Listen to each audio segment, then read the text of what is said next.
Got a kitchen sink strainer drain basket assembly that was leaking. You'll see why in a second here, is the gasket here is squeezed out. This is the worst kind of strainer baskets in my opinion. They're plastic, and if you tighten them, or some of them are plastic, and if you tighten them too much, then it jumps the threads and slips. Not only that, if you want to tighten it, you kind of need a special tool to reach around, and then also the gasket can move like you saw here. So I'm going to be changing this out with what I think is one of the best kinds of strainer baskets. This one looks like it's had a few different issues, so I'm going to change it out. This uses a gasket and then a piece of cardboard ring that sits behind the gasket, and then the ring screws up against that for the old one. It's kind of nasty in there. It's a bunch of Teflon tape, and it seemed like that could possibly be blocking the drain. So we're going to get rid of all that stuff. And below it is slip joint plumbing. It uses a system of gaskets and a larger nut that goes over the gasket, or they're usually beveled washers, or sometimes there's an insert washer, which is what this one has. Its proper name is the flange gasket. But it's cleaning up the old stuff. Looks like plumber's putty, maybe a little silicone. Cleaning that out.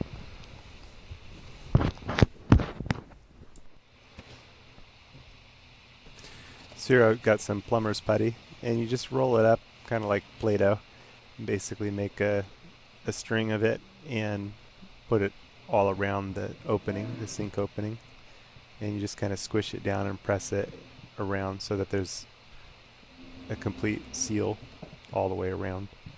It's like one continuous bead of it. It's kind of how I do it, and then install the drain and squish it down, and it will squeeze out the putty and basically make a seal all the way around. The putty never dries, and it just blocks the water, stays in between the mating surfaces, the metal surfaces. So you can see here I got it all the way around. And the nice thing about the plumber's putty is you can test it and use it right away. You don't have to wait for it to dry or anything. It never dries. And here's the assembly. So this type has a cup basically that presses up against the gasket instead. The nice thing about this is that you don't need, you can use a pair of channel locks or a large wrench in order to turn it in. You don't need any other special tools, a bigger strainer basket, wrench, or anything. So it's kind of nice. It's a little bit easier to work with. So you can see the black square on the bottom of the sink on this one.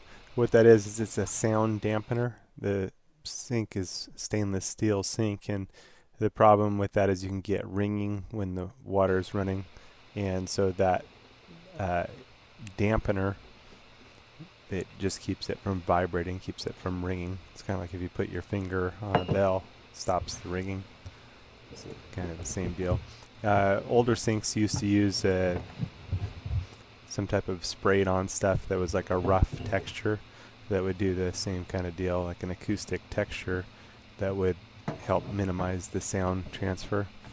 When you're working around those sinks, they're very irritating to the skin, as they'll rub your skin off kind of easy. And sometimes these cups are a little bit different size. This one's a larger size strainer basket opening. I'll put a link in the description to the strainer basket assembly in case you needed one of those.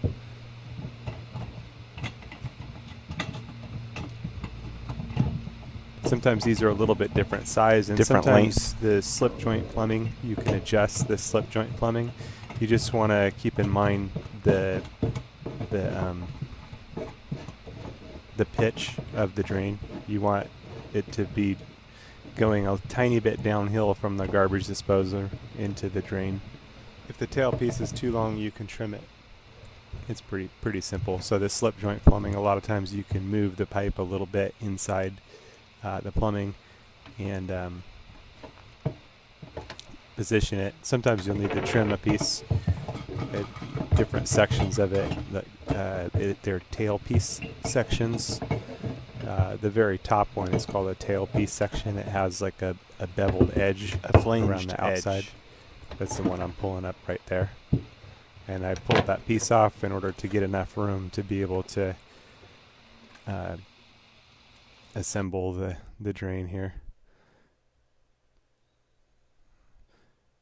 So this uses a slip-in washer that slips into the drain itself. It's the flange gasket tubular deal. You generally don't need any plumber's tape for assembling this. It's just all compression fittings. And then most of the other fittings have a beveled washer. So the beveled portion of it goes into the drain, and then the nut tightens against the back of it, the flat portion of it, and then the bevel gets kind of pushed into the drain a little bit, and that's what makes it seal. And it's just hand tighten. Everything's just by hand on the slip joint plumbing. You don't want to over tighten anything. On those, it's just hand tighten. When it comes to the drain assembly itself, the nut on the bottom that gets squeezed up against the gasket, with that you're going a quarter turn past tight. But for the beveled washer slip joint plumbing, it's just hand tighten.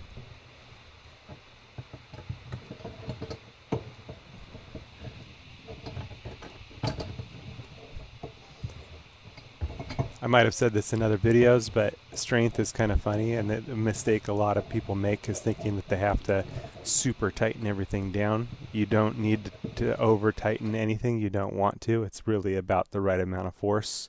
Strength is not strength in just being strong. Strength is strength in positioning yourself for the future. It's kind of if you've ever played 9-ball, the game, a lot of people get in there and think it's about it. You're going to hit the ball as hard as you can, but really 9-ball is a game of skill, and that you're setting yourself up for the next shot. And in a certain way, plumbing is like that. You're setting things in order, setting the right amount of tightening. And each type of plumbing has different directions or different instructions.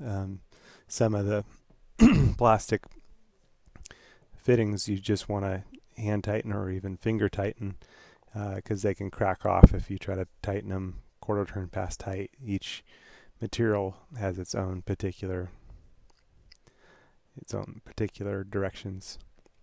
So with the cup here, I'm just getting the gasket positioned directly under the sink, on the bottom of the sink, and then we're tightening the nut, which is putting pressure on the cup and tightening that gasket.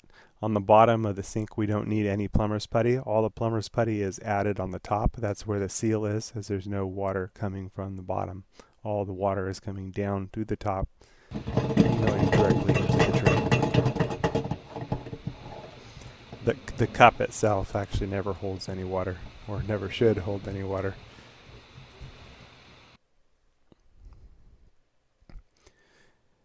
So here we're just going to tighten this with the channel locks. Again, that's the nice thing about this particular strainer basket, is all you need is a pair of channel locks, but, opening your jaws to the proper size and just tightening that up, and it's just a quarter turn past tight.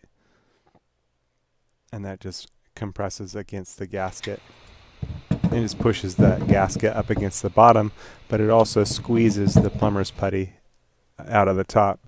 It's a big job under the sink, but it's not too bad, but it just takes a little time and a little time consuming. The problem on this one, it was the gasket. It was the drain itself had squeezed the gasket out of the side. It's just a poor design on that particular drain, and got a much better one. So a brand new drain, no problem.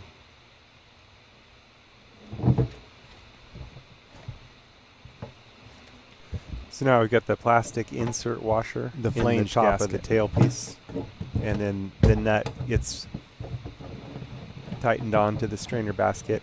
So that kind of compresses that inner flange gasket, tailpiece insert washer. And that makes the seal on the bottom of the strainer basket.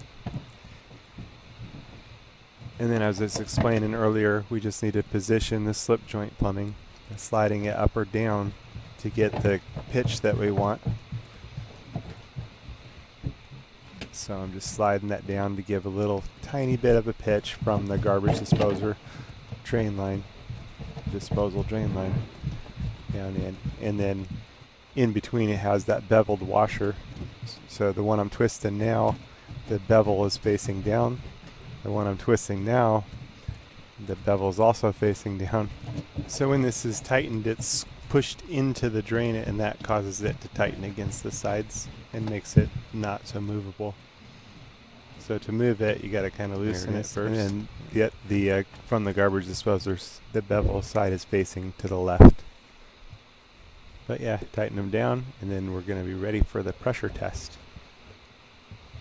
We just want to position the strainer so that the inner cross bars look nice and straight, lined up. So that's what I'm doing here.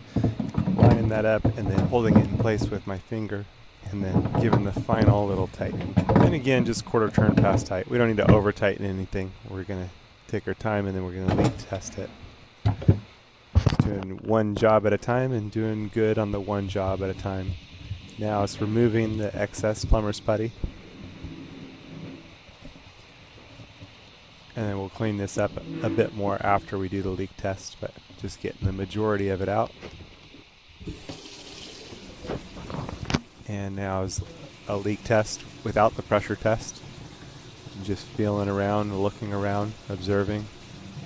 The flashlight comes in handy to check it, and the finger test to check it. It's when I've still got gloves on, but I can look for the deal. And then now is the pressure test. What we do is just put the plunger in, let it fill up about halfway, and pull the plug and then look for any leaks. The pressure test works a little bit better on the garbage disposal side. I've showed that in a lot of other videos. Here I'm just using the old box to get rid of all the trash, and then taking the bag that it came in and the excess plumber's putty that I pulled off, I can save that for another job. So putting that in the plastic bag.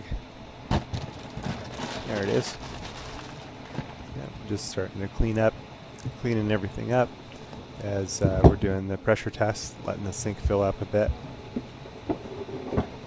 And the pressure test makes any little tiniest leaks show up much faster, so it's always, an important step. Last thing you want is to do a job and then have somebody's stuff get all wet because you missed something, or something tiny, what was tiny at the time, showed up, and then now it's ruined somebody's stuff. So you don't want to, just take the time and do one good job at a time. Even when you're busy, it's better to do things solid and good. So here I'm leak testing, just field testing. A lot of times you can see things with your fingers that you can't see with your eyes, so I like to do the field test in addition to looking with a flashlight. And here's just a bit more cleanup. I'm going to clean all this up with a rag, and it's good to go. Nice new sink strainer basket. A quick search of my YouTube channel, you should be able to find a bunch of material that'll be helpful to your maintenance needs, and links to tools and parts used in the videos can be found in the descriptions below.